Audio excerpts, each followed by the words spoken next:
A black woman behind the wheel of a $70,000 Mercedes at midnight must be stolen in his mind. Officer Ryan Kessler yanks the registration from Dana Mitchell's hand, barely glances at it, crumples it, flicks it onto the shoulder of Interstate 85, out of the car, hands up. She obeys. Slow movements, palms visible, breathing steady, doing everything the training videos say will keep her alive. He clamps a hand on her shoulder and slams her into the door. The metal booms. Her tailored coat snags on the handle, fabric ripping. "This ride isn't yours," he growls, breath hot against her ear. "You stole it." "This is a mistake," she replies quietly. "Sure it is, darling." He twists her arm behind her back, cuffs cinched too tight, metal biting through skin. They all say that. He laughs, a harsh sound. His partner, Sergeant Paula Rios, chuckles along like this is a routine joke. Dana doesn't fight, doesn't pull away. "Tomorrow morning, you'll be staring at black robes," she says, voice level, like she's reciting a calendar entry. "Officer, this is my car. The registration is legitimate. I'm Judge Dana Mitchell, Fulton County Superior Court. You can confirm through dispatch right now." Kessler barks out a real laugh this time, not a polite one. Full-bodied, disbelieving, like she just pitched the punchline of the week. "That's creative," he says, shaking his head. "I'll give you that, Judge. Haven't heard that one before." A second squad rolls up, lights strobing, red and blue without sirens. Sergeant Rios steps out, late 40s, 20-plus years on the job, shoulders squared, eyes assessing. She scans everything with practiced detachment. The gleaming Mercedes, Dana's expensive coat, that educated calm in her voice, the absence of panic. Rios walks over to Kessler, boots crunching gravel. "You sure about this one?" she murmurs, low enough she thinks Dana can't hear. "I'm sure," Kessler replies, confidently. "Trust me." Rios nods slowly. "Follow policy, then write it tight." Translation. "Obvious. Cover yourself. Make it stick." Dana watches, filing away every word, every look. These two have done this before. There's a rhythm here, a system. "May I call my husband?" she asks, voice measured, not begging, just formally requesting. "He's an attorney. You'll get your call at the station, like everybody else," Kessler says, bored. 15 feet back, a third officer leans by his cruiser. Officer Noah Green, 29, just over a year out of the academy. His dash cam has been running since he arrived 3 minutes earlier. He hasn't moved much, hasn't said anything. One hand rests on his duty belt, posture neutral, expression unreadable, but his quiet screams. Dana glances back, catches his eyes for a heartbeat. He looks away too fast. She recognizes that look from years on the bench. The flicker of conscience when someone knows a line is being crossed. Rios approaches Dana now, flashlight beam straight in her face, studying every feature as if she's trying to find a lie. "Ma'am, we're going to have you come down to the station," she says. "You can clear everything up there."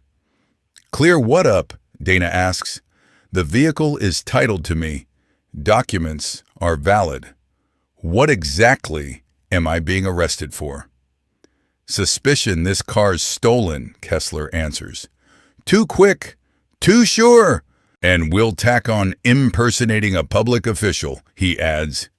He's stacking charges on the fly, building a case out of thin air, turning a bad stop into something bigger.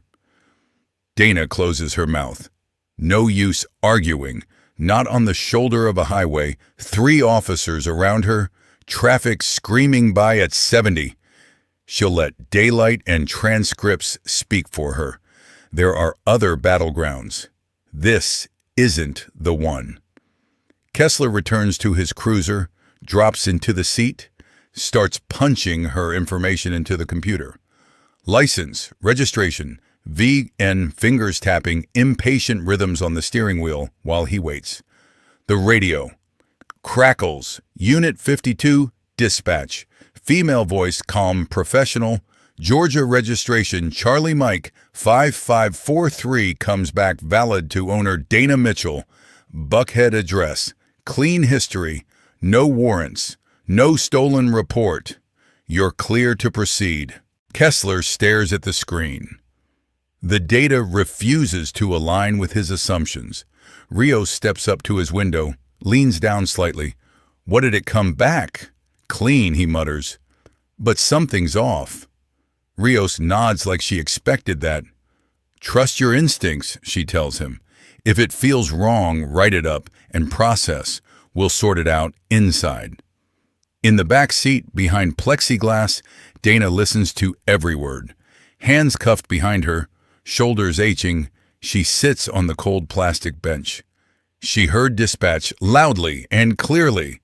They know the car isn't stolen. The system has said so. They're continuing anyway. Her fear hardens into something colder. She's not afraid now. She's calculating, aligning facts and angles, thinking 3 moves ahead like she's prepping for a complicated trial. Except she's the one in cuffs tonight. Kessler steps out, strolls to the Mercedes, shines his flashlight inside, opens the passenger door like it belongs to him. Inventory search, he calls it. A legal gray zone he's more than willing to occupy. On the passenger seat, a leather briefcase, expensive, initials engraved in silver. DM. He pops it open. Case files, motions, court orders, business cards bearing her name. Fulton County Superior Court letterhead. Everything is official. Everything real. He flips through quickly, catching a case tab marked State Fee Kessler. It doesn't register. Kessler's a common surname. Could be anyone. His ego shields him from the obvious. Rios appears at the open door. Anything? She asks. He holds up one of the cards. She's got fake judge cards, he says. High-quality printing, too. Rios runs her thumb over the embossed seal, studying. Charge her with impersonating a judicial officer, she says. That's a felony. From the back seat, Dana's voice cuts through the partition.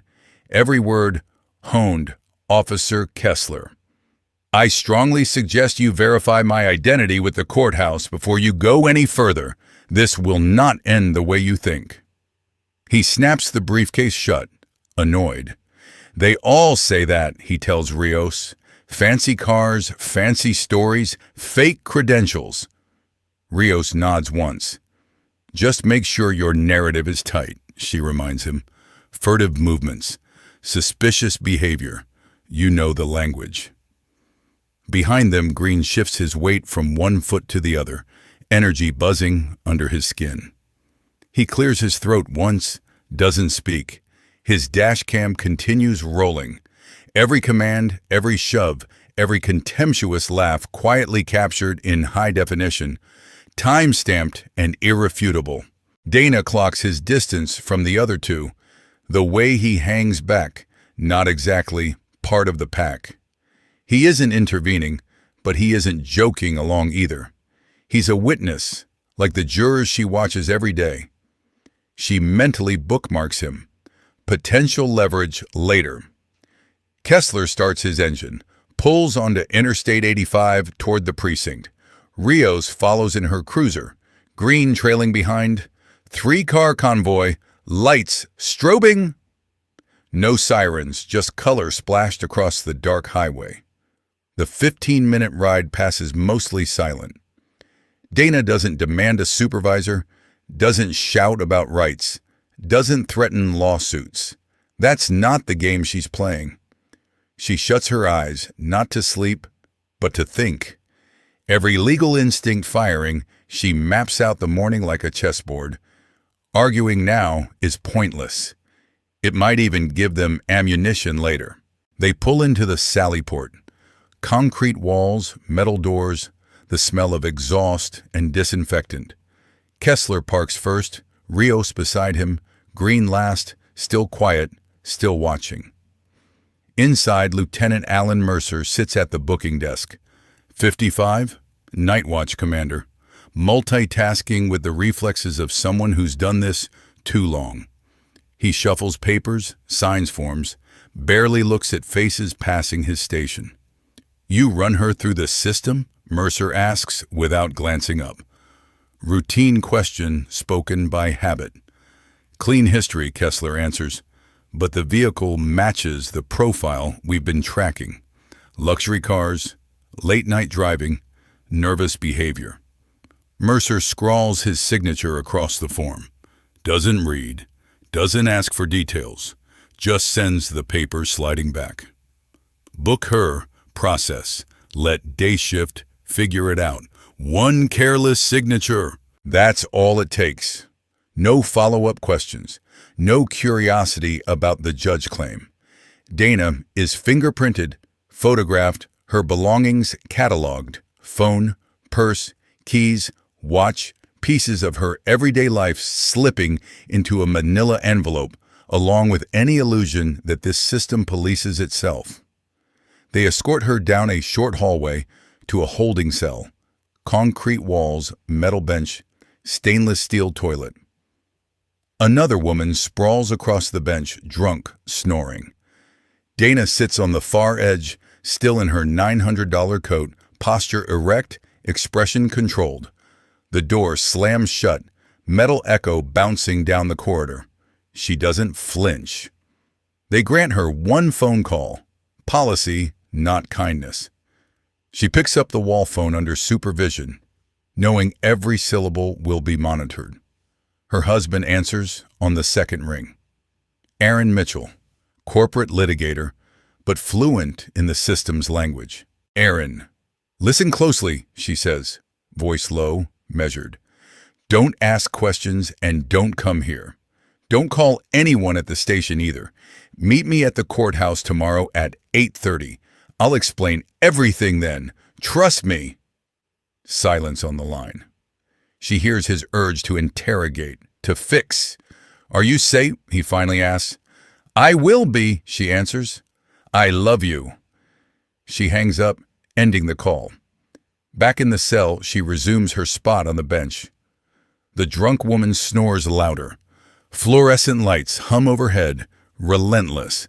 The toilet drips with maddening irregularity.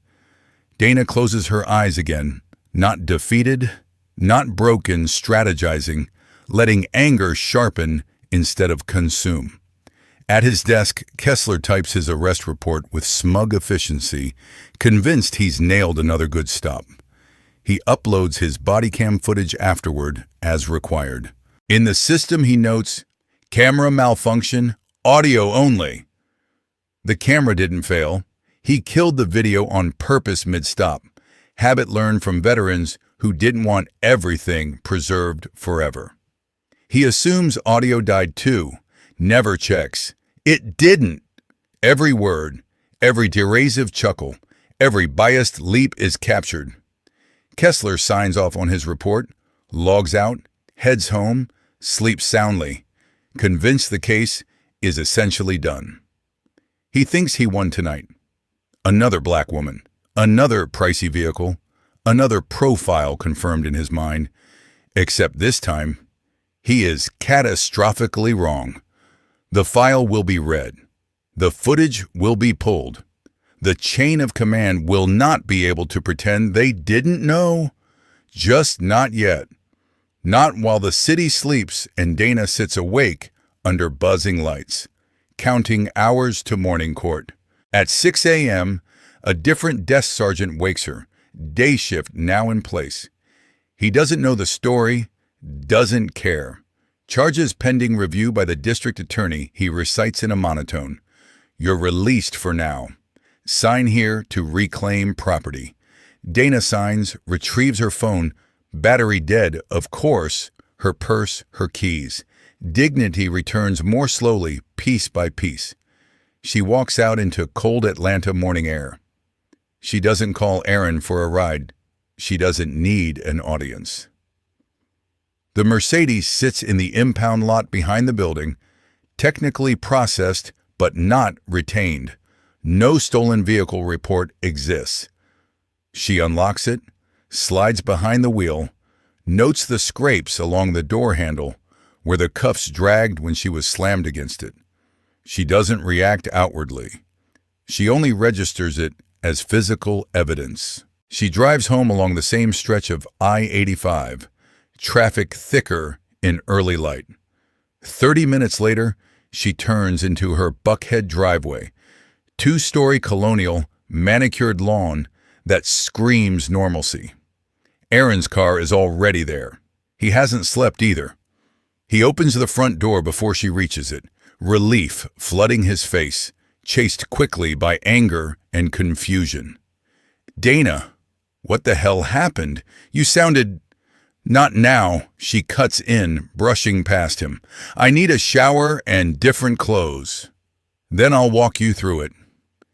She climbs the stairs, sheds the coat, blouse, slacks, everything carrying the smell of cinder block, antiseptic, stale breath. She stands underwater, as hot as she can stand, scrubbing away the grime of the night, but not the fury.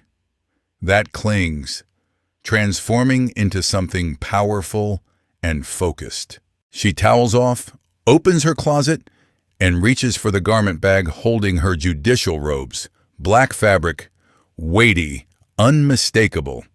She lays them across the bed, looks at them for a long heartbeat.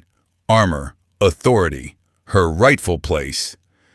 She dresses carefully in her usual courtroom attire, then folds the robes over her arm. Downstairs, Aaron waits in the kitchen, coffee brewing, 2 mugs ready, giving her space. He knows better than to push when she's in this mode. She pours coffee, takes one steady sip, finally meets his eyes. "Last night, Officer Ryan Kessler arrested me while I was driving home," she says. "He claimed my car was stolen. Dispatch verified it wasn't. He arrested me anyway, then tacked on impersonating a judge." Aaron's face cycles. Disbelief, rage, then cold professional focus. "We sue," he says instantly. "Federal civil rights case. Wrongful arrest. Abuse of authority. I can have a complaint filed by—" "No," she interrupts, voice like a gavel. "Not yet. Dana, he falsely arrested you. I know exactly what this is," she says, placing her cup down with care. "And I'm going to handle it my way. Meet me in the main courtroom at 8:45. You'll see." Aaron studies her expression. He's seen this face before. Trial face. Strategy face. "What are you planning, Your Honor?" he asks softly. "Justice," she replies simply. She glances at the clock. 7:30. An hour and 15 minutes until court convenes. Until Kessler's hearing. The excessive force case she was assigned to 3 weeks ago. The one she reviewed yesterday afternoon before driving home late. The universe has a dark sense of humor. She finishes her coffee, grabs her briefcase, the same one Kessler rummaged through, still holding the same files, including his. "I'll see you at the courthouse," she tells Aaron, kissing his cheek lightly. "Trust me." He nods, still bewildered, but he trusts her. He always has. Dana drives downtown, parks in the judges-only section, bypasses the main public entrance entirely. She doesn't want to navigate questions or small talk. She slips in through the side entrance reserved for court staff, walks straight to her chambers, and locks the door behind her. At her desk, she opens the file she already knows well. State of Georgia vs. Ryan Kessler. Excessive force against a 17-year-old named Malik Turner. A traffic stop that spiraled into a knee on a teenager's back.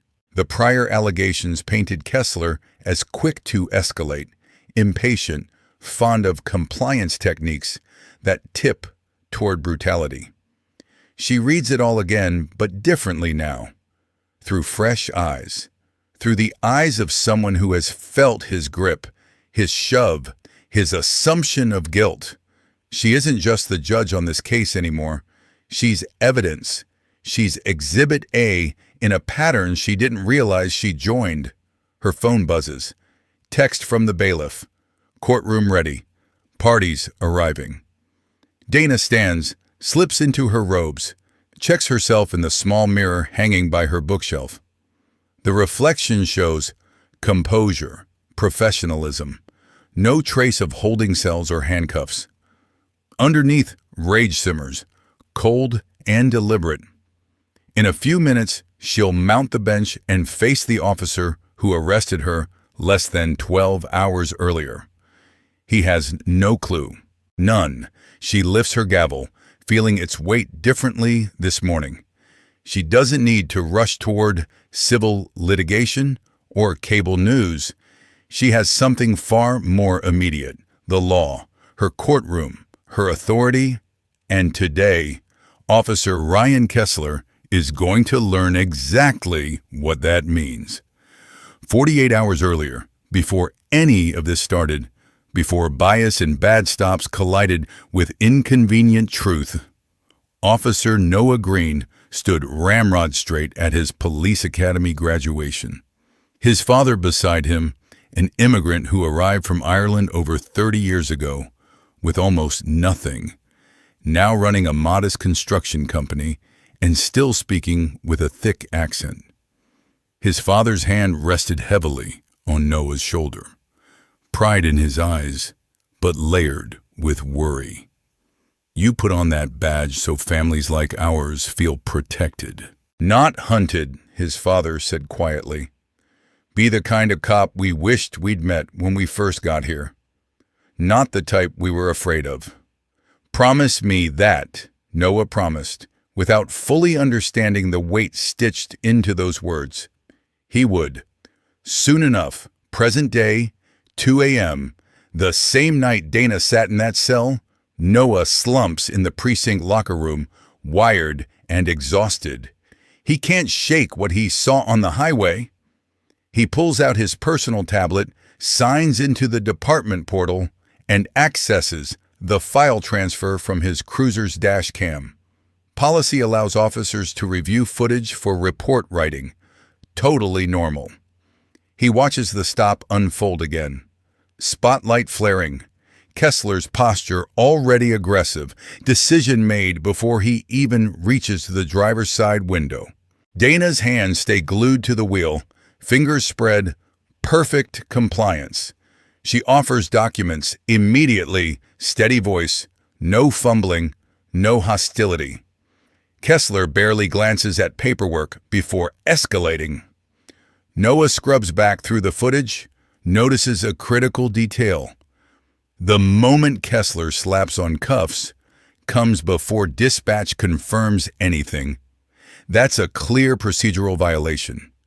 You wait for information before making an arrest, not the other way around. He watches the video 3 more times.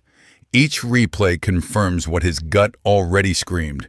This wasn't a tough judgment call. It was wrong. A bad stop made worse. At 7 a.m., officers shuffle into the morning briefing. Noah arrives early, bleary-eyed, hovering near the coffee station. As night shift and day shift overlap, he hears Kessler and Rios talking low, assuming nobody's listening. Internal affairs might poke around about last night, Rios says. Casual, like she's commenting on traffic. Routine follow-up on arrests. Let them, Kessler replies. I followed training. She matched the profile we've been told to watch. Rios nods. Just be precise in your report. Furtive movements, suspicious behavior, you know the keywords. Noah freezes, coffee halfway to his mouth. They're rehearsing a narrative, coordinating a cover story. This isn't a one-off, it's practiced, systemic. His father's words echo, heavier now. Be the cop we needed back then, Not the one we feared. Noah dumps his untouched coffee into the trash and walks out of the briefing room, pulse pounding. He sits in his squad car, hands on the wheel, mirroring Dana's posture from the night before without realizing staring at his overdue student loan notice. $842 due. His paycheck barely stretches over rent and his parents' medical bills from his father's back surgery. He needs this job. He's still within his probationary period. They can cut him loose for almost any reason, but his father's voice won't let him rationalize this away. Noah starts the engine, but instead of heading out on patrol, he points the car toward internal affairs. It's housed in a separate building 3 miles away, deliberately removed from the main precinct. At 8:15, he parks out front and sits there for another 10 minutes, wrestling fear and conscience. Finally, he goes in. Detective Monique Harris sits behind a desk stacked with files. 15 years in IA. She has heard every excuse and rehearsed lie, seen every pattern of abuse and cover-up the department produces. "Officer Green," she says, recognizing him, "what can I do for you?" Noah stands in her doorway, one foot hanging back like he's ready to bolt. "I witnessed something on a traffic stop last night," he says. "Officer Kessler, I think, no, I'm pretty sure, there was serious misconduct." Harris's face remains neutral, but her attention sharpens like a lens. "You think or you know? I have dashcam footage," he answers. "Let me see it," she says. Noah hesitates. "Can this be anonymous?" Harris studies him, reads the fear, the calculations, the awareness of how solitary this road can be. "We have a secure digital Dropbox," she says. "Upload it there with the time and location." "I don't need your name attached." Noah nods, connects his tablet to the guest Wi-Fi, and begins the transfer. He types a brief note. "Traffic stop, 23:43 hours, I-85, mile marker 52. Officer Ryan Kessler. Possible misconduct. My conscience won't let this slide." He hits send. The progress bar creeps forward 90, 95, 100%. On Harris's computer, a notification pings. She opens the file, hits play, and watches the stop unfold. Her jaw tightens, professional detachment cracking. She leans closer when Dana's face appears in the headlights. Pauses. Zooms in. Recognition hits. "Officer Green," she says, voice noticeably different now. "Do you have any idea who this woman is?" "No, ma'am," he replies. "Should I?" "You will," she says. "Everyone will, soon." She stands, checks the hallway to ensure no one's hovering nearby. "You did right bringing this here. This stays between us. Go back to your car, do your shift, act like nothing happened. Understood?" "Yes, ma'am," Noah says. "Green," she calls after him as he turns. "Your conscience honors you. Don't lose that." He walks out, hands shaking slightly as he restarts his squad car. Adrenaline, fear, relief, all colliding. He knows this might cost him his career, but he couldn't pretend he saw nothing. Back on patrol, he runs calls, writes citations, answers dispatch like any normal day. But nothing feels normal now. In her office, Harris locks the door, replays the footage, notes every timestamp, every escalation, Rios's complicity, Noah's physical distance. She screenshots key moments, opens a new case file, flags it as priority and confidential. She's investigated plenty of cops, seen more ROT than she admits aloud. This one is different. This one involves a sitting judge, arrested hours before she's scheduled to preside over the arresting officer's trial. This will not stay quiet. Harris grabs her desk phone and dials Captain Victor Alvarez, Rios's commanding officer, skipping emails. "Captain, it's Harris. We need to talk before 9 a.m. today. It's serious. Pause. She hears him inhale over the line. Coffee break interrupted. How serious? He asks. Career-ending serious, she replies. Possibly criminal. And Captain, Judge Mitchell isn't just presiding. She's the one they put in cuffs. Silence hums through the line. Alvarez imagines headlines, lawsuits, city council hearings. Jesus, he mutters. Okay, I'll be there in 20. Don't talk to Kessler yet. We need to see how this plays out. She ends the call, opens an IA case number, then dials another line straight to the police chief's office. Chief, Harris here, she says when he answers. You're going to want to be in courtroom 3 at 9 a.m. Don't ask for details yet. Just bring your phone. You're going to want your own record. She hangs up before he can press for more. The footage is already making its way upward. By the time Kessler walks into that courtroom, the walls will be quietly closing in. He doesn't know any of this as he showers at home in his modest 3-bedroom ranch. Mortgage payment looms over his bank account. He shaves, straightens his dress uniform reserved for court. Creased pants, polished shoes, pressed shirt. His phone buzzes. Text from his lawyer, Daniel Price, a defense attorney who handles cops' cases regularly. Judge is steady, Price writes. Fair but thorough. Keep it professional. Kessler texts back while tightening his tie. No problem there, he replies. Weird stop last night, though. Woman said she was a judge. Can you believe that? Tried every story. He grabs his keys, heads toward the door as another bubble appears from Price. What was her name? Kessler types while walking. Morrison? No. Mitchell. Dana Mitchell. Briefcase full of fake judge stuff, honestly impressive. He sends it, locks the door, climbs into his car. He doesn't see there's no immediate response. In his office downtown, Price just stares at his phone, color draining from his face. He knows that name. He's appeared in Judge Mitchell's courtroom twice this year. Professional, meticulous, unforgiving with procedural sloppiness. Price glances at the folder on his desk. State v. Ryan Kessler. Hearing at 9 sharp. Honorable Dana Mitchell. His client arrested his own judge 10 hours before trial. Price sinks into his chair, thumb hovering over Kessler's contact. If he calls now, warns him, it could look like obstruction later. Better to show up, read the room, and adapt. He pockets his phone, gathers his files, and heads for the courthouse. Stomach tight with dread. 8:15 a.m.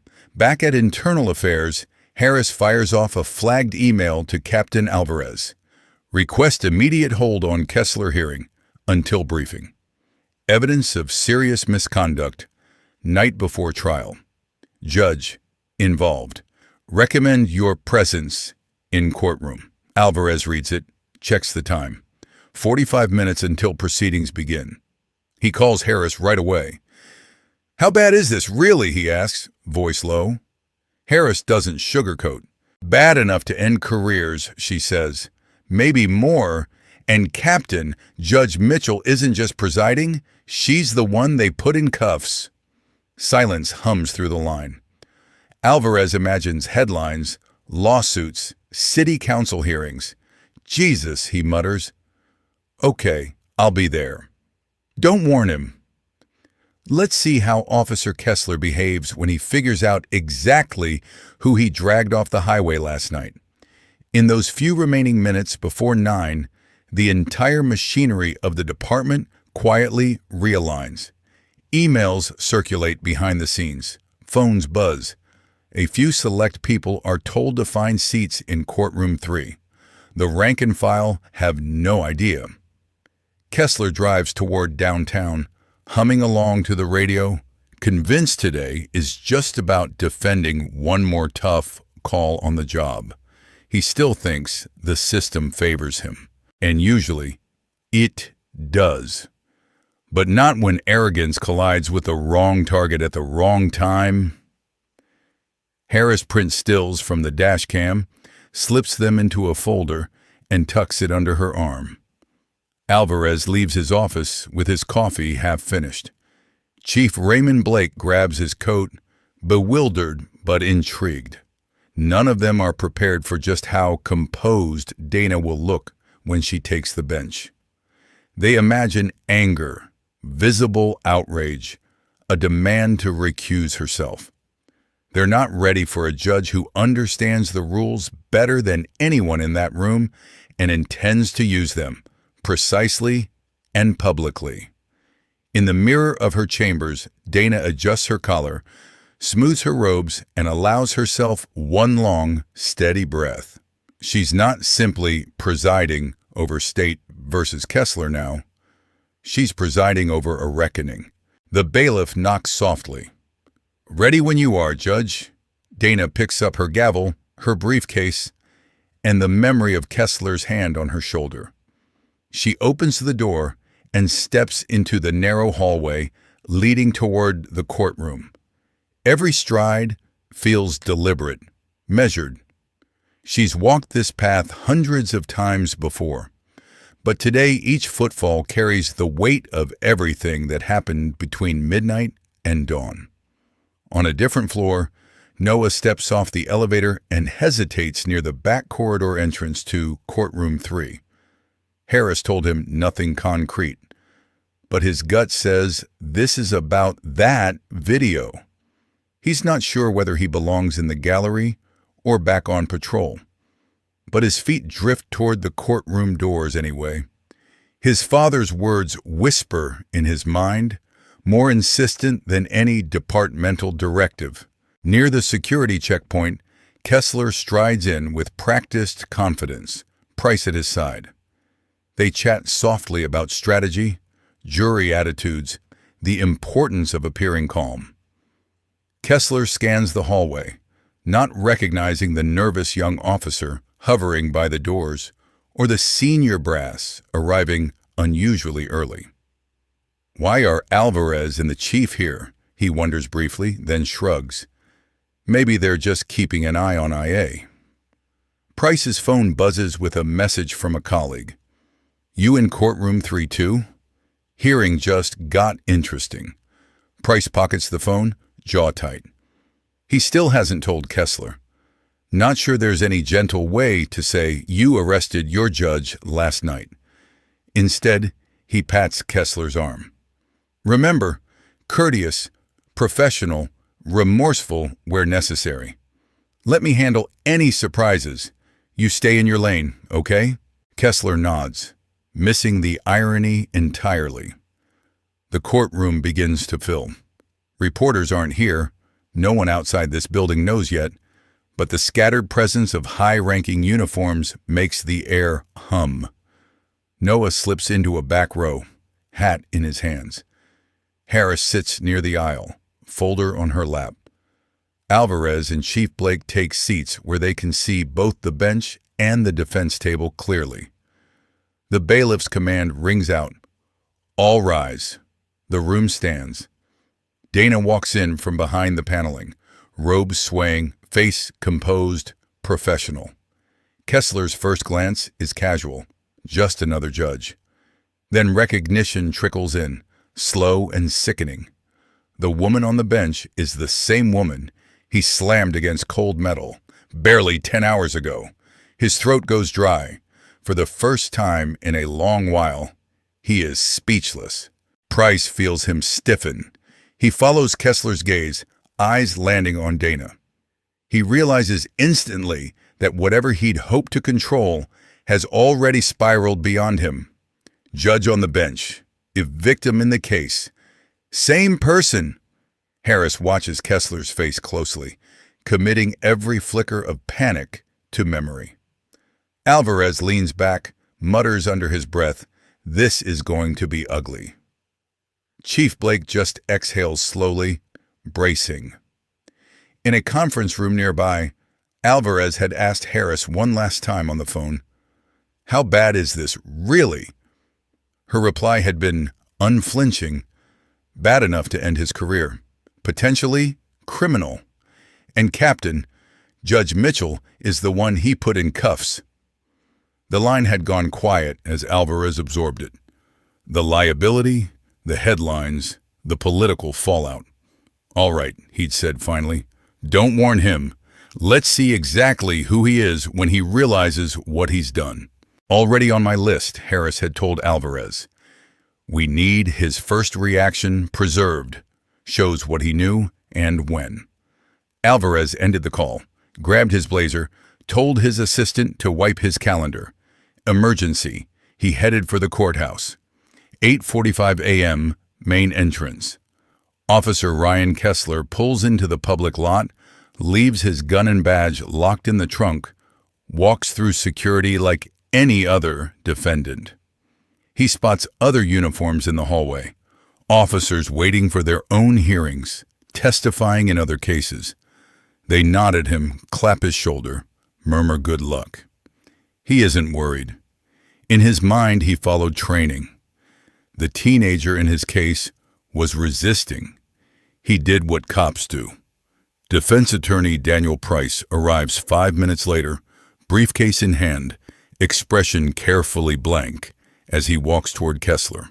Ryan, Price says quietly, that woman you arrested last night. The bailiff swings the courtroom doors open before he can finish. All rise.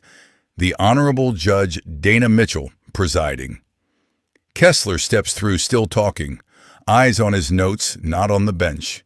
The side door opens. 3 steps lead up to the judge's seat. He glances up casually, then really sees her. Time shatters. Recognition doesn't creep in. It slams him. The woman in black robes is the one he slammed against a car door hours earlier. His eyes widen, blink, widen again, like his brain is rebooting and still can't load the image. Color drains from his face, not just pale, cement gray. His mouth opens, but nothing comes out. His throat works uselessly, air catching halfway. Price's briefcase slips from Kessler's numb fingers, hits the floor with a sharp crack that rings through the room. Heads swivel toward the defense table. Kessler's knees go soft. It feels like gravity just tripled. He pitches forward. His right hand slams onto the table, gripping the edge hard enough to whiten his knuckles. His left fist clutches his shirt front as his chest tightens. His breathing turns shallow and rapid, little panicked pulls that don't feel like air. Sweat beads on his forehead, slicks his neck. Price clamps a hand around his elbow, physically anchoring him. Sit down, Price mutters through clenched teeth. Now. Kessler folds into the chair rather than sits, legs giving out. The chair screeches across the floor, drawing even more attention to his collapse. Sabutui? Sabawis. Everyone is watching now. The gallery, the lawyers, the officers sprinkled through the room. The bailiff, a grizzled veteran who's seen every courtroom meltdown imaginable, steps forward. Sir, you okay? He asks. Need EMTs? We can pause. Kessler jerks his head in a wild no, unable to form words, still clutching the table. Up on the bench, Dana settles into her chair like she has all day. She arranges her files, squares her nameplate, nudges her water glass into place. Every movement is unhurried, intentional. She still hasn't actually looked at him. An intentional cruelty. Make him sit in that terror, wait for the blow to land.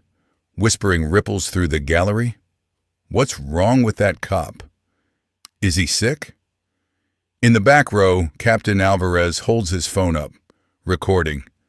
Harris does the same. Both of them capture every twitch, every gasp, knowing this will end up in an internal affairs file labeled Consciousness of Guilt. Dana finally lifts her gaze. Her eyes lock on Kessler's for 3 long, unblinking seconds. He can't maintain eye contact. His stare drops to the blur of papers on the table. His hands are visibly shaking. Counsel, Donna says, voice smooth as ice. Does your client require medical attention? We can take a brief recess if necessary. Price rises, one hand still on Kessler's shoulder, to literally keep him seated. No, Your Honor, he answers. We're prepared to move forward. Lie, but a strategic one. Admitting his client is falling apart won't help. Good morning, everyone, Dana says, addressing the room. Case number 2024 CR 842, State of Georgia versus Ryan Kessler. Excessive force allegations from an incident dated May 14, 2024. Before we begin, the court needs to address a disclosure. The word lands like another punch. Kessler's head jerks up, panic rolling across his face again. Assistant District Attorney Rachel Moore stands ready at counsel table, organized and eager, still oblivious to the landmine buried under this hearing. We're ready, Your Honor, she says. I said I need to place something on the record first. Counsel, Dana replies, her tone edged. Please be seated. Rachel sits, confused. The entire gallery shares that confusion, except for Price, Kessler, Harris, and Alvarez. They can all see the train coming. The room falls completely silent. You can hear Kessler's ragged breaths, almost a wheeze. Price leans down, voice barely audible. Whatever happens, do not speak, he whispers into Kessler's ear. You understand? Not one syllable. Kessler can't manage words, just a tiny nod. Dana rests both palms on the bench, steady as stone. No shaking, no rushed movements, nothing but total control. The entire gallery hangs on her next sentence. She lets them wait. She earned that pause in cold concrete and steel. She paid for this moment in bruised wrists and a night on a metal bench while her own case file sat in her trunk. So now, she takes her time. She glances at Kessler again, sees him unraveling, sees the dawning horror hollowing him out. Good, she thinks. Let it hurt. Let him feel exposed, powerless, small. Then she starts. Last night, at approximately 11:43 p.m., I was stopped by Officer Ryan Kessler on Interstate 85 near mile marker 52, she says. I was placed under arrest on suspicion of operating a stolen vehicle and impersonating a judicial officer. I remained in custody until 6 a.m. today, when I was released without any charges filed. Gasps ripple through the room like a shockwave. Whispers erupt. People twist in their seats to look from the bench to Kessler and back, putting it together in real time. Rachel's jaw literally drops. She stares at Dana, then at Kessler, stunned. Price exhales slowly, the sound of someone who knew this was bad and just realized it's worse. Kessler refuses to move, eyes glued to the table, back hunched. Dana continues in the same measured tone she uses for routine motions. Georgia's Code of Judicial Conduct, Canon 3, requires a sitting judge to disclose any contact or relationship with parties appearing before the court that might create even the appearance of bias, she explains. I have now made that disclosure completely. She pauses, lets the weight of those words settle over everyone. I will not recuse myself from this matter. Price shoots to his feet. He has no choice. Your Honor, with respect, the optics here are impossible, he says. The defendant arrested you less than half a day ago. Surely this court must recognize... Counsel, Dana cuts in, voice firm. Your client unlawfully arrested me based on racial profiling and blatant procedural violations. If anything, I'm obligated to be even more meticulous to ensure an unimpeachable record for appeal. My ruling today will depend solely on the evidence presented, nothing else. Are we clear? Price weighs the terrain. Fighting harder right now will only make them look terrified of a fair hearing. Yes, Your Honor, he says finally. Good. Let's hear opening statements. State, you may proceed. Dana lifts her water glass, takes a controlled sip, hand perfectly steady. It's not vengeance she's offering today. It's due process, with a razor edge. She knows giving Kessler a rigorous, by-the-book trial actually makes this worse for him. He can't scream bias, can't complain about shortcuts, can't attack procedure. She's providing exactly what he denied her. Fairness. That's what will bury him. Rachel steps to the podium, suddenly aware this isn't just a routine officer misconduct case anymore. It's a lens on an entire pattern.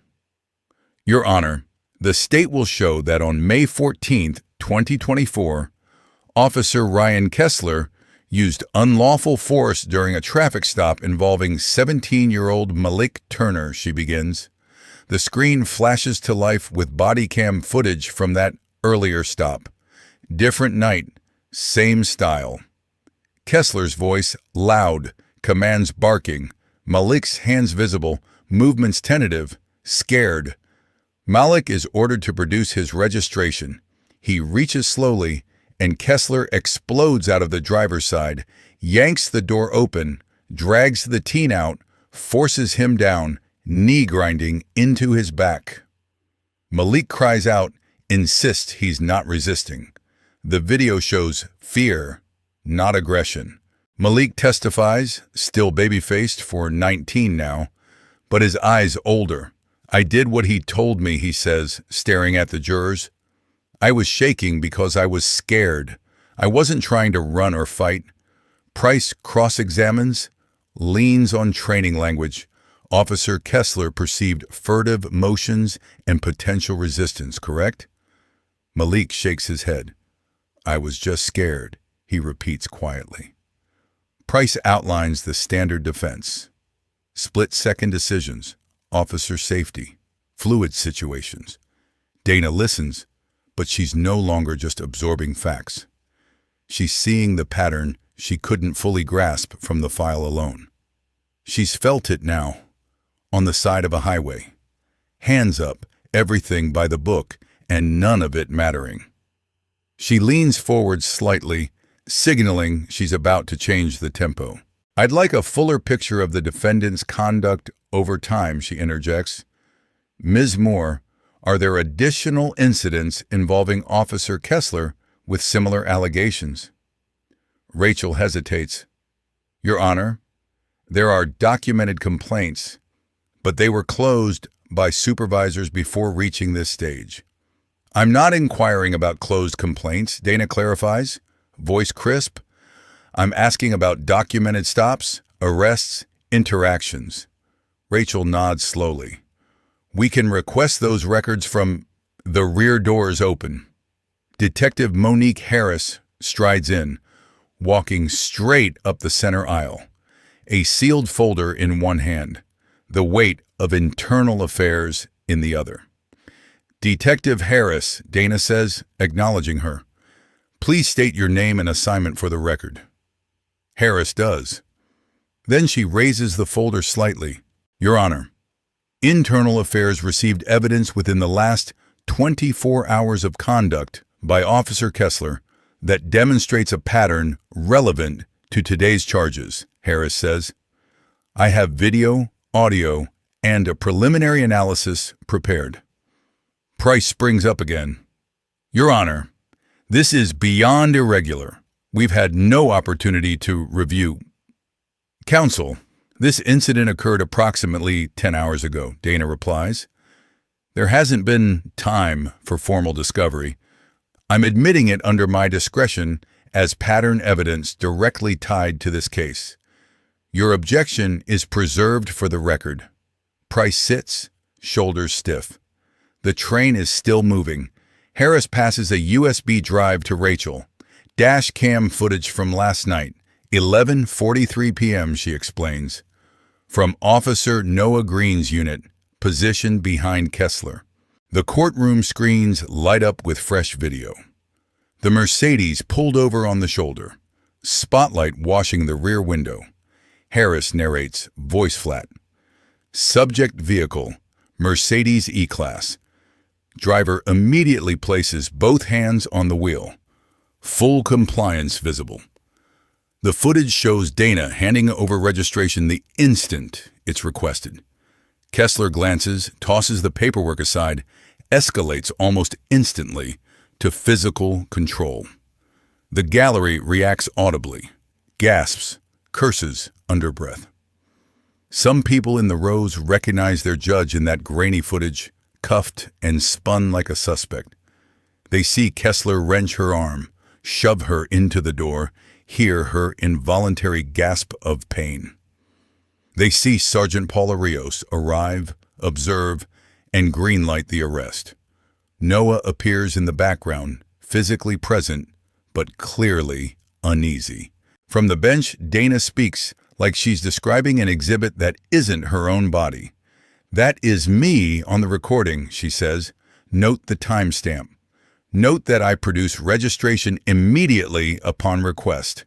The document is clearly visible and valid. Note my posture. No resistance, no threatening gestures. Just compliance." Another swell of noise rolls through the room as people absorb the reality. The bailiff calls for order, voice raised, gavel pounding. It takes a full minute to calm the room. Kessler is drenched in sweat now, staring at the monitor as if he's never seen himself before. "Your Honor," Harris continues, "Officer Kessler reported a malfunction in his body camera video at this stop. However, the audio channel remained active. I have that recording queued." "Play it," Dana instructs. Speakers crackle. Then Kessler's own voice fills the courtroom. "People like you always think you belong in cars like this." He sneers on the recording. "I know exactly what I'm seeing." Dana's voice follows. Calm. "Officer, this is my vehicle. I'm Judge Dana Mitchell of Fulton County Superior Court. You can verify." Kessler's laugh cuts across her words. "Sure you are. Nice try. I'm the president." Rios's voice joins. "Process her. Document it all. By the book." Kessler again, smug. She fits the profile. Expensive car, middle of the night, black driver. We both know how this goes. The audio ends. The silence afterward is thick and heavy. No one can pretend this is about confusion anymore. It's explicit, open, ugly. Dana breaks the stillness, her tone sharpened to a blade. "Officer Kessler, what profile was I matching?" she asks. Kessler lurches halfway to his feet. "Your Honor, I didn't know you were—" "Sit down," she orders, not shouting, but her authority slams him back into his chair. "You will answer questions when asked by counsel, not before." He falls back, muddied. Harris steps forward with her printed report, stamped with Internal Affairs seal. "Your Honor, our emergency review shows that over the last 18 months, Officer Kessler has initiated 11 traffic stops matching this same pattern," Harris says. She lists them one after another: high-end vehicles, late night, black drivers dressed like professionals. 11 stops. 8 ended in arrests for suspected auto theft or fraudulent documents. Every single charge later dropped. Not one internal reprimand issued. Rachel rises, seizing the opening. "This demonstrates a sustained pattern of racially biased enforcement and escalation, Your Honor." Harris isn't finished. Additionally, we located 3 prior formal complaints lodged against Officer Kessler within the last 2 years. Excessive force, racial profiling, and falsified statements, she says. Dana leans in. "And what became of those complaints, Detective Yehi?" she asks, already guessing the answer. "They were wiped from his personnel file 2 weeks ago by Lieutenant Alan Mercer," Harris replies. "No review board convened. No documentation of investigative steps. That's a breach of departmental policy." "Who authorized those expungement?" Dana asks. Mercer himself, Your Honor, Harris says. He is now under investigation for obstructing internal oversight and abusing his supervisory authority. The gallery practically buzzes with shock. You can see reporters quietly sliding out to place calls. This is no longer just about one officer. This is about a system. The bailiff fights to keep order. When things finally quiet down, Dana focuses on Kessler again. "Officer Kessler, you charged me with impersonating a judge," she says. "I was returning from reviewing files for court. Do you know which case I'd been reading?" He can't answer. His mouth moves, but nothing comes out. Dana lifts a familiar folder from the bench, shows the cover to the courtroom. "State of Georgia versus Ryan Kessler," she announces. "Your case. You arrested the judge assigned to your own trial for crimes you invented, using the same racially charged pattern you followed for years, while your department looked away." She sets the file down with care. "I've heard enough. On the merits of the evidence regarding Malik Turner, I find you guilty of using excessive force," she says. "The video, witness testimony, and your documented pattern leave no reasonable doubt. This was not a one-time lapse. It was your routine." Kessler drops his forehead onto the table, shoulders shaking. The sound he makes is more broken than any word. Dana doesn't slow. "Regarding last night, I'm referring your conduct to the district attorney for prosecution under 18 U.S.C. Section 242, deprivation of rights under color of law, and under Georgia Code 16-1023, false imprisonment by an officer," she continues. She turns to Rios. "Sergeant Paula Rios, your failure to intervene and your encouragement of misconduct will be the subject of internal affairs review." She shifts to the broader chain. "Lieutenant Alan Mercer will answer for tampering with disciplinary records and obstructing oversight." Each name lands like a hammer blow. Finally, Dana addresses the room as a whole. "This courtroom runs on facts, not hunches. On law, not prejudice. On accountability, not entitlement," she says. "Officer Kessler, you showed me who you are when you believed I had no power. Today, you see what accountability looks like when the system finally turns its gaze inward." She brings the gavel down once. The crack echoes, definitive. Outside, news spreads faster than anyone can walk. Reporters swarm the courthouse steps, lights and microphones popping up in minutes. Cameras point toward an improvised podium where Captain Alvarez prepares to face the city and the press at the same time. "The Fulton County Police Department takes allegations of misconduct extremely seriously," Alvarez begins, voice carefully measured. "Effective immediately, Officer Ryan Kessler is suspended without pay pending criminal proceedings." Questions fly. "Captain, did he target Judge Mitchell because she was overseeing his case?" A reporter shouts. "Are we looking at retaliation or witness intimidation?" Alvarez doesn't dodge. "Those possibilities are under active review," he says. "If evidence supports that conclusion, we anticipate federal charges. The Department of Justice has been notified." Another reporter jumps in. "What about the 11 prior stops internal affairs mentioned? How did those go unchecked?" "A comprehensive audit of all of Officer Kessler's traffic stops for the past 3 years is underway," Alvarez replies. "Any individuals who believe they were mistreated are urged to contact internal affairs." He keeps talking, issuing promises and timelines. But the narrative has already slipped beyond his control. The department's veneer of order is cracked, and everyone can see inside. Meanwhile, away from cameras, Officer Noah Green slips out a side door, cutting across the parking lot toward his car, hoping to avoid the media frenzy entirely. He almost makes it. "Officer Green," a voice calls. He turns. Judge Dana Mitchell stands there, still in her robes, the chaos of the day swirling behind her. His stomach drops. "Your Honor, you were on scene last night," she says. He nods, throat tight. Words tumble out in a rush. "I should have said something right then," he blurts. "I froze. I just stood there. I'm so—" Dana lifts a hand, stopping him.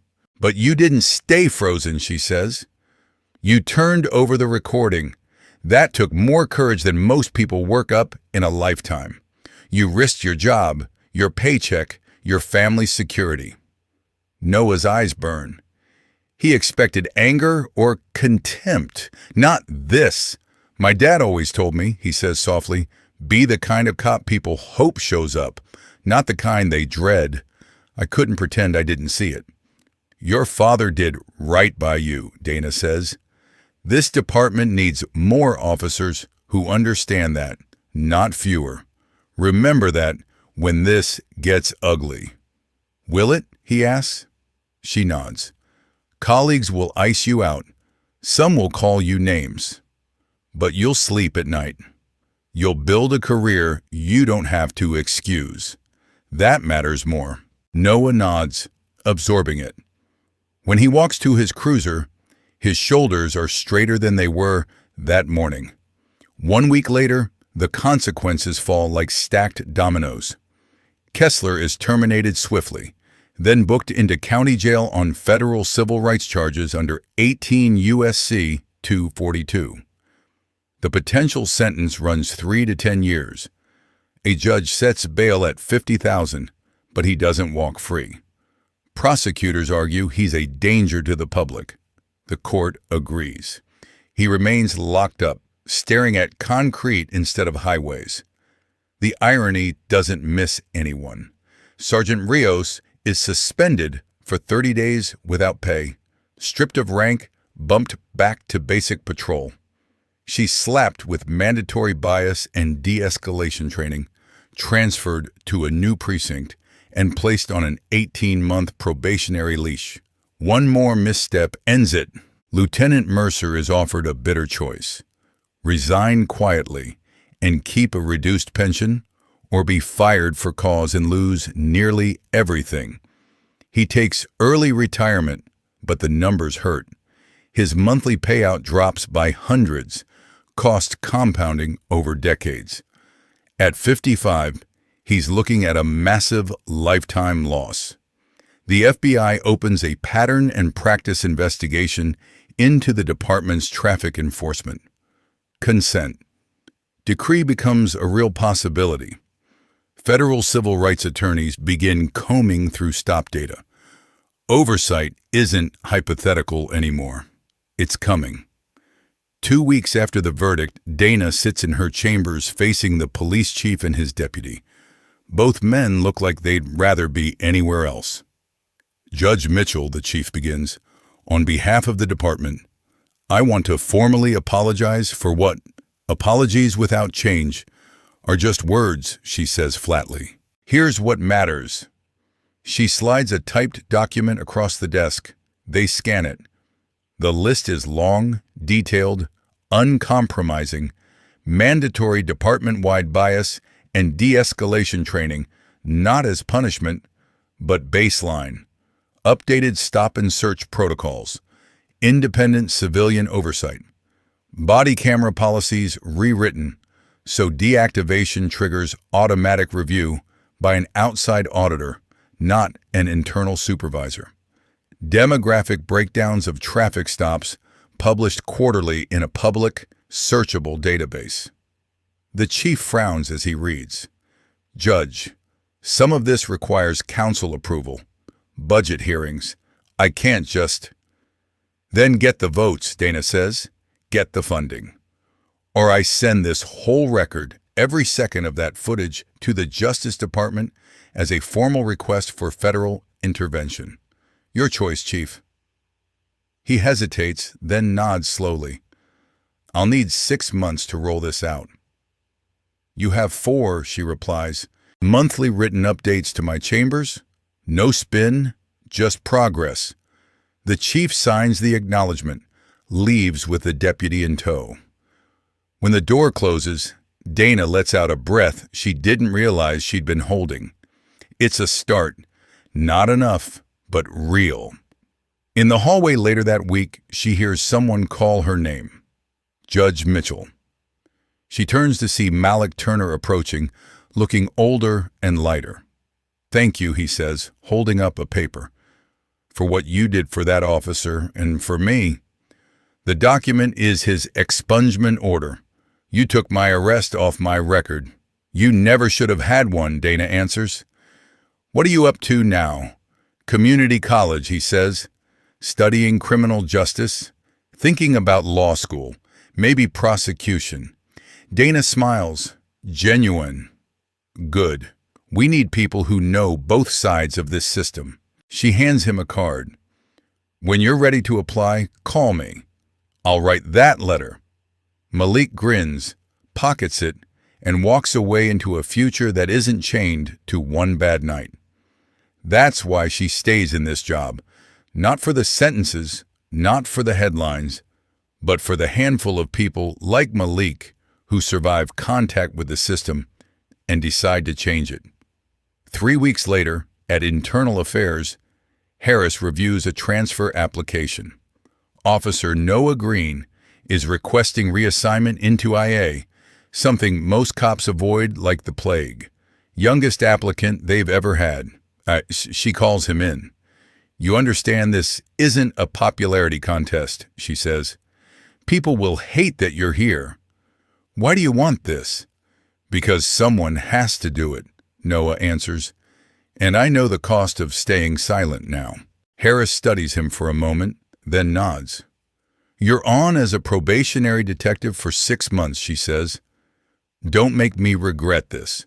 "I won't," he replies, and means it. 2 months later, he's leading his own investigation, sitting across from officers who look at him like a traitor. The locker room banter dries up when he walks in. Patrol cars go quiet on the radio when his call sign appears. But he sleeps deeply for the first time in years. He's hearing his father's words daily and choosing to live up to them. Across town one evening, Dana sits on the couch with her husband Aaron, a glass of wine in hand, the first quiet night in what feels like forever. "Are you okay?" he asks. "Not Judge." "Okay? You okay?" She thinks before answering. "I'm exhausted," she admits. "Angry, still." But there's movement, real movement. Policies changing, numbers being tracked, people paying attention.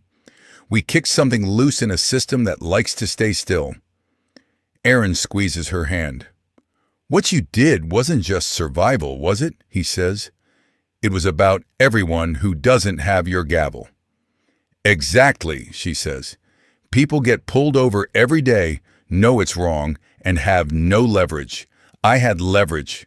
I had to use it. Appeals will come, backlash will come. I'm ready. For tonight, though?" She leans her head on his shoulder. "Tonight, I'm letting it be enough that we started something." Later, in her chambers, the routine grinds on. New cases, new files, new people whose lives will pivot on what happens in her courtroom. Justice doesn't pause because one officer fell. A knock on her door breaks her concentration. "Come in," she calls. Detective Green steps inside in his IA suit, a thick manila folder in his hands. "Congratulations on the promotion, Detective," she says. "Thank you, Your Honor," he replies, setting the file on her desk. "Preliminary report on Officer Walker that you requested. Pattern review, early findings." She takes it, flips the cover. "How's the new role treating you?" "Hard," he admits. "Some officers won't even look at me now. But I can live with that. I'm doing the work I signed up for. I don't feel sick driving home anymore." Dana smiles faintly. "That's the job," she says. "Keep doing it right." Green nods and leaves. She returns to her stack of files. There's always another case waiting, another person in the system's teeth. Justice doesn't sleep, not really. And truthfully, neither does she, at least not the way she used to. Every time she walks through her garage, she passes the Mercedes. The scratches on the driver's door from that night are still there. The dealer offered to buff them out, repaint, erase every trace. She told them to leave it. Some scars are a record, not a flaw. Sometimes before she gets in, she runs her fingers over the gouged paint, remembering the slam of metal, the clamp of cuffs, the sound of Kessler's laugh. It centers her, reminds her exactly why she pushes so hard when everyone else is telling her to let it go. Then she unlocks the car, puts on her seatbelt, and drives back into a city that's slowly, painfully learning to change. The headlines will fade. Other stories will dominate. But in Fulton County, officers now think twice before flipping off their cameras. Supervisors know Ajay is watching them too. Young drivers like Malik carry one less invisible weight on their shoulders. It's not perfection, not even close, but it's different. And difference in a system built on inertia is its own small revolution. Back in internal affairs, Green stands over another table of files, tracing patterns of stops and searches, highlighting names that repeat too often. Each case is a choice. Look away or dig deeper. He chooses deeper every time. Harris walks past, pats the table. "Long road," she says. He nods. "I'm not going anywhere." They share a brief smile, then both go back to work. In her chambers, late afternoon light slants across Dana's desk, illuminating the edges of yet another case file. There will always be another officer, another defendant, another kid like Malik, or another judge who never gets the chance she did. She can't fix everything. She knows that. But she can fix this case, this courtroom, this moment. She picks up her pen and keeps reading. Down in the parking garage, her Mercedes waits. The scratches on the door still catch the light, pale scars against dark paint. She has the means to erase them, but she never will. Some reminders deserve to stay visible. They're proof of what happened, and of what changed, because she refused to pretend it didn't. Dana locks her office, heads toward the car, and gets ready for whatever comes next. For many of us in our late 60s or 70s, Dana's night on that dark highway is a chilling reminder that dignity can be stripped away in the span of a few heartbeats. Lesson 1. Justice is fragile. Even a judge can end up in cuffs against cold metal. Lesson 2. One young officer, Noah, risks his paycheck and his future to turn in the truth, proving conscience still matters. Lesson 3.